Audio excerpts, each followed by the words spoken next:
Today we'll be talking about overview of intraoral radiographic technique. There are basically three types of intraoral radiographs. One is periapical radiograph, we generally call it IOPA, intraoral periapical radiographs. Second is bitewing radiograph, and third one is occlusal radiography.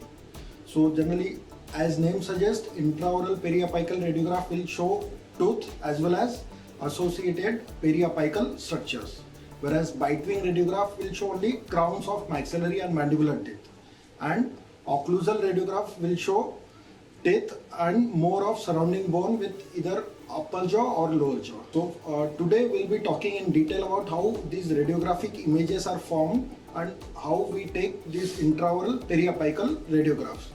So for any radiographic image to form, there has to be source of the X-ray. X-ray passes through the object and there has to be some image receptor. For intraoral radiography, we use different intraoral radiographic films. Now these films are mainly of 3 or 4 sizes. First one is size 0 film, which is used for IOPA radiography in pedo patients. Second is size 1 and size 2 film. Generally we use these films for IOPA radiography of adult posterior teeth.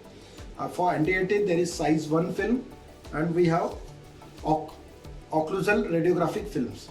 Now we'll be talking in detail about how these IOPA intraoral periapical radiographs are captured. There are basically 2 techniques for capturing a IOPA radiograph. One is paralleling technique and second is bisecting angle technique. In paralleling technique, films are placed parallel to the long axis of the tooth and slightly away from the tooth. Source of X-ray is perpendicular to both plane of the film and long axis of the tooth, so that we get image with minimum distortion and magnification.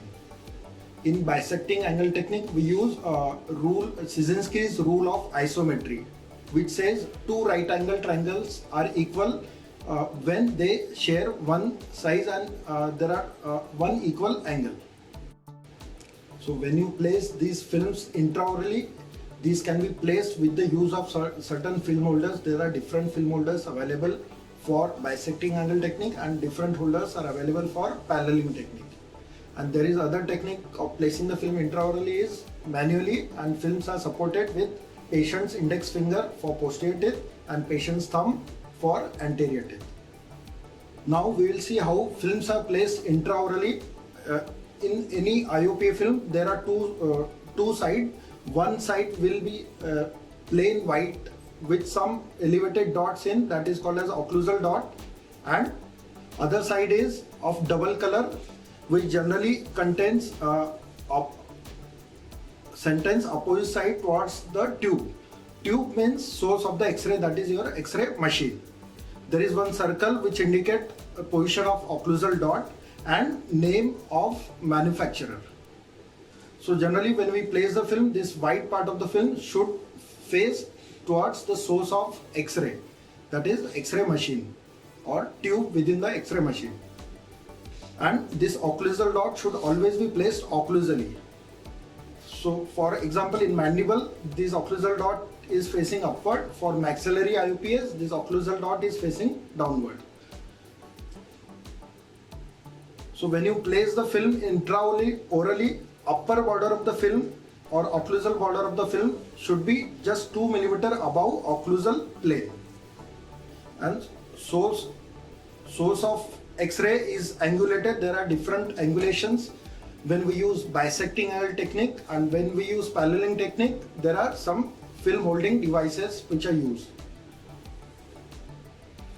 So when film is placed intraorally, angulation of X-ray tube has to be adjusted as per indication if it is paralleling technique or bisecting angle technique. In paralleling technique, we try to place the film parallel to the long axis of tooth and away from the tooth towards center of oral cavity. Whereas in bisecting angle technique, film is placed in such a way that film touches occlusal aspect of the teeth at certain angle. There is some imaginary angle which is formed where film touches teeth of interest. So we draw an imaginary bisector, and through to this imaginary bisector your source of X-ray or X-ray beam is perpendicular to that imaginary bisector, so that we get final image with minimum distortion. So as per after placement of the film, angulation of X-ray tube head has to be adjusted as per indication, whether it is bisecting angle technique, for which teeth we are taking radiographs, or whether it is paralleling technique. So moment we expose, X-rays passes through the object, and then there are some in areas of hard tissues there is differential absorption. In areas of soft tissue, X-ray beam penetrate and we get a latent image onto the film. There is bisecting angle technique and paralleling technique. Other name of bisecting angle technique is short cone technique, whereas paralleling technique is also called as long cone technique. Reason being, bisecting angle technique we use shorter focal spot to film distance. Now what is focal spot? Focal spot is present on the target in an anode in an X-ray tube, that is actual source of X-ray beam. So focal spot to film distance is used in bisecting angle technique is shorter. That's why it is called as short cone technique. We'll see how image is formed in bisecting angle technique here. Now suppose this is a film, this is an object, that is tooth, and this is source of X-ray, that is X-ray machine. So in bisecting angle technique, your film is very much present close to the object, that is tooth. Short cone, that is short distance between focal spot, that is source of X-ray, till film. Focal spot to film distance used is short. Still we get image with minimum magnification. That is one of the rule of projection geometry. Object to film distance should be as short as possible, which has been fulfilled in bisecting angle technique. Now we'll talk about paralleling technique. It is also called as long cone technique, because there is long cone use focal spot, that is source of X-ray, to film distance is more, that is 16 inches.